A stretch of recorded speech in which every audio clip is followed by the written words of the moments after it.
Радио Крутая.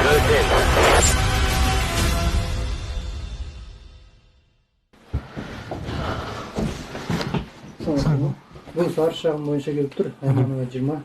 Мына жерде 10-ші квартирада тұрады. 10-ші квартирада тұрады. Есігіне кішкентай жасөспірім балалар келіп.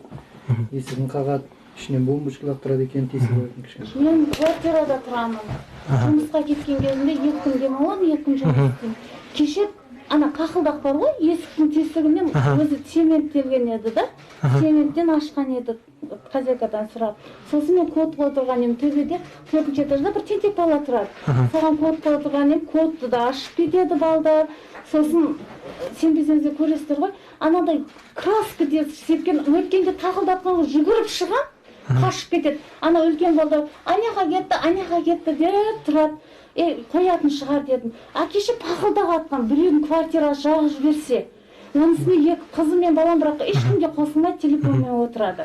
Балалар кәмелет жасқа толмаған балалар ма? Меніңше біреу татар бала, 1-2 көзіме түсті, мен телефонда түсірмеппін. Бір 7-8-де оқиды ма, сондай шамада бір бала. Ол қазақша біледі екен. Сол бала, біреу анық сол бала. 2-3 болады да, біреу төбеге, біреу таске қашап. Сол жаңа сіздің тұратын мекен жайыңыз бойынша тұра ма? Айманова 20-да олар? Сол Общагада тұрады. Сәдат, арыз жазасыз ба? Конечно, жазасыз. Қай тілде жазасыз? Қазақша, орысша? Қазақша жазасыз. Сіздің төлқұжатыңызда бола ма? Төлқұжатымда химиятым бар. Міне арыз, осыны қазір толтырамыз. Қай пәтер? Пәтеріңіз? Бұлар мазамды бермей жатыр ғой. Әке-шешесі тағы қарайды, мен балдарымды жібермей, телефонмен тек үйде тұрады, далаға шығып ойнамайды. Оның үстіне 4-ші этажда тентек бала бар. Шықпа деймін, есікті құлтап отыр деймін, білмеймін, қалай тәрбие береді. Арпай қызы, қараңыз. Қазір сіз арыз жазасыз кәмелет жасқа толмағандарға. Біз бұл арызыңызды кәмелет жасқа толмаған инспектор бар. Осы біздің әкімшілік аумақта жұмыс істейтін. Соған береміз сіздің арызыңызды. Осы сіздің арызыңыз бойынша ол шаралар қолданады. Яғни түнгі 10-нан кейін рейдерлік обход жасайды, жаңа жатақхананы, жаңағы сіз арыз жазып жатқан тұлғаның үйіне кіреді, оның ата-анасымен профилактикалық әңгіме жүргізеді. Қандай да бір осыдан кейін пайдасы болмаса, онда ол кісіні учетқа қояды. Кәмелет жасқа толмаған баланы мектебіне айтады. Осының барлығы кәмелет жасқа толмаған инспекторы жұмыс атқарады. Біз сіздің арызыңызды сол кісіге береміз. Мына жерге қолыңызды қойыңыз. Арызды қабылдадық. Енді арызды кәмелет жасқа толмаған инспекторына жолдаймыз. Ол өзінің тарапынан профилактикалық әңгіме жүргізеді. Жаңағы балалардың ата-анасымен. Қандай да бір одан нәтиже болмаған жағдайда оларды есепке тұрғызады. Мен Нұрсұлтан қаласы полиция департаменті Сарыарқа полиция басқармасының учаскелік полиция инспекторы Сламбек Данияр Дарпекұлы. Яғни таңғы сағатынан келгеннен кейін өзіміздің жұмысымызға кірісеміз. Жұмыс дәптерін толтырып, бүгінгі күнделікті жұмысымызды осы жұмыс дәптеріне жазып, белгілеп қоямыз. Және де жұмысымызға біздің өзіміздің әкімшілік аумақты аралау, барлық әкімшілік аумақта орналасқан дүкен және де басқа организацияларға ескерту, яғни қазіргі таңда қылмыс көбейіп кеткен, ұрлық көбейіп кеткен, соның барлығын ескертіп, яғни бейне бақылау камералар болғанын айту. Яғни біздің күнделікті кезекшілікке түсеміз, сағат таңғы 8-ден кешкі 10-ға дейін кезекшілік атқарамыз. Яғни осы өзіміздің әкімшілік аумақта болған оқиғаларға, яғни халыққа көмек көрсетіп, олардан, яғни арыз шағымдар болса, арыз шағымдарын алып, барлық жүзекке хабарлама түскен хабарламаларға барамыз. Яғни ол хабарламалардың ішінде дау-жанжал, яғни отбасылық дау-жанжал көбінесе біздің, яғни тікелей осы отбасылық дау-жанжалдармен жұмыс жасап, профилактикалық әңгімелер жүргіземіз.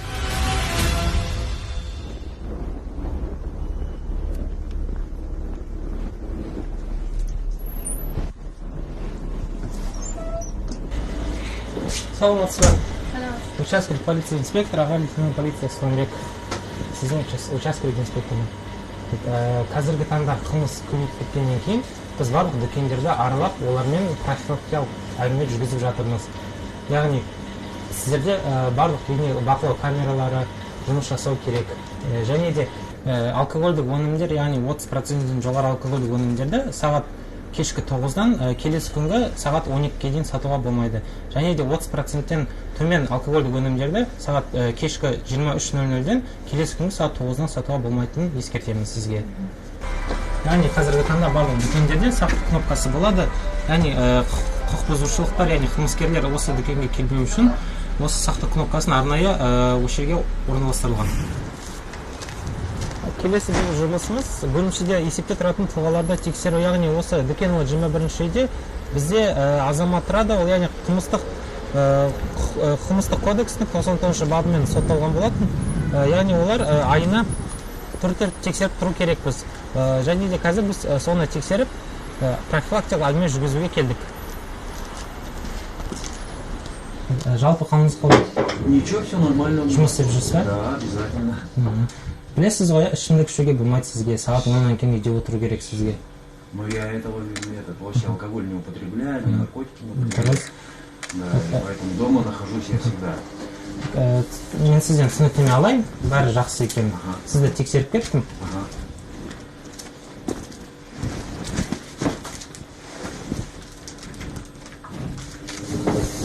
Мына жаққа отырып, түсініктемеңізді жасаңыз болады. Мен сізге ручка берейін. Хорошо. Туған жеріңіз, ұлтыңыз. Так, вот здесь. Саламатсыздар, рұқсат па кіруге? Учаскелік инспектор, полиция лейтенант Қанбек. Қаңыз қалай? Сіздермен профилактикалық әңгіме жүргізуге келдім. Қандай да бір арыз шағымдарыңыз бар ма? Арыз шағымдар дегенде болады ғой, енді көпшілік жерде бәрі болады. Мына жерде үйсіз, құжаттары жоқ, пәтерсіз жүргендер, жігіттер бар, әйел балалар болады, сондай шум болып тұрады. Бірақ опорныйдан шақырған уақытта келіп тұрады. Кешкі сағат 7-тен кейін әскер балалар келеді, осында патруль жасайды. 9-11-ге дейін. Енді болады, кенеше жағдайлар болып қалады, шапылар көп болады.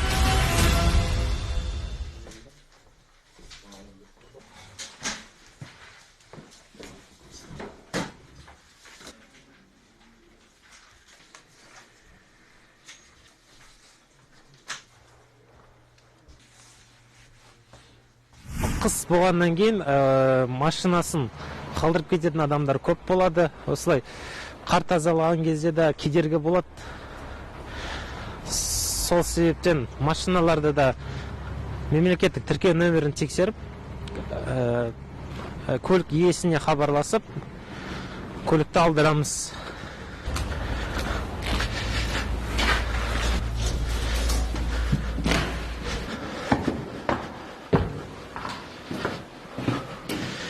Здравствуйте. Здравствуйте. Участковый пришел проверить вас.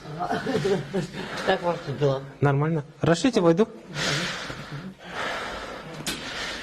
С прошедшим праздником. Как дела у вас? Нормально? Не беспокоит никто? Да, хорошо у меня. Вот пришел вас проверить, нормально ли у вас все. Әкімшілік аумақтағы есепте тұратын маскүнем адамдар тексердік. Яғни олар уже 2 жылдан бері арақ ішіп жүр. Сондықтан оларды әрдайым тексеріп, наркологияға емделуге жіберіп тұрамыз.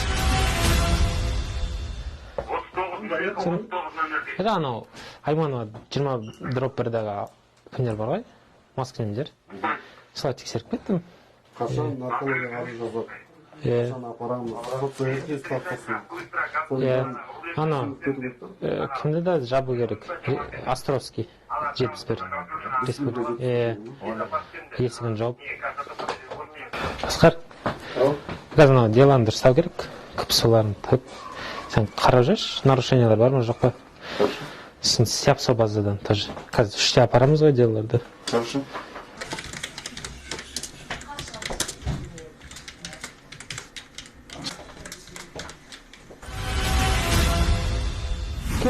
Кіріңіз, отырыңыз мына жерге.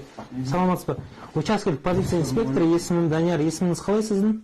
Медет Абдрахманов Медет Денисович. Медет Денисович, осылай үйсіз жүргеніңізге көп болды ма? Біраз болды ма? 2 жыл болды. 2 жыл болды. Неге үйіңізден айырылып қалдыңыз? Ішесіз ба? Акем қойып жіберді. Максим көптірді көзі. Қараңыз, Медет әлеуметтік қызмет көрсету орталығында сіздерге тамақ береді, жұмыс істейсіздер, арақ ішпейсіз, бірақ дайынсыз ба? Шақырайын ба?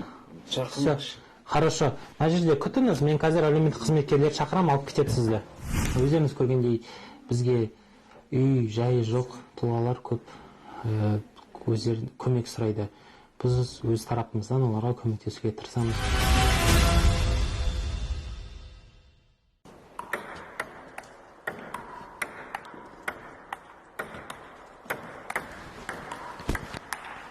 Отбасылық жағдайыма келетін болсақ, өзім 1,5 жыл бұрын үйленгенмін. Кішкентай ұлым бар. Әйелім шаштараз болып жұмыс жасайды. Өзімнің отбасымда өзім ғана құқық қорғау органдарында жұмыс жасаймын. Енді бастапқыда әйелім уайымдайды. Өйткені біздің жұмыс өте қиын, көбінесе барлық уақытым жұмыста кетеді. Сол себептен әйелім басында уайымдайтын, түсінбейтін. Ал қазіргі таңда түсіністікпен қарайды. Өзім мектеп жасынан бастап футболмен айналысатын. Футбол енді менің ең сүйікті спорт түрі болып келеді. Одан бөлек дзюдомен де, футболмен және де бос уақыт болған кезде өзімнің әріптестеріммен үстел теннисімен шұғылданамыз. Яғни шамалы өзімізді спорттық денеде ұстауға тырысамыз. Жұмысымыз қиын, бірақ ащы жағынан да бөлек, қызықты жағдайлар да болады. Мысалға айта кетсек, жаз кезінде өзім блокпостта қызмет атқардым. Сол кезде бір автокөлікті тоқтатқан кезде жүргізушіні тексердік. Автокөлік салонында одан бөлек ешкім болған жоқ. Яғни өзіміздің жұмыс бабымен автокөліктің багажнигін тексерген кезде ішінде тығылған адамды тауып алдық. Осындай қызықты оқиғалар кездестіреміз.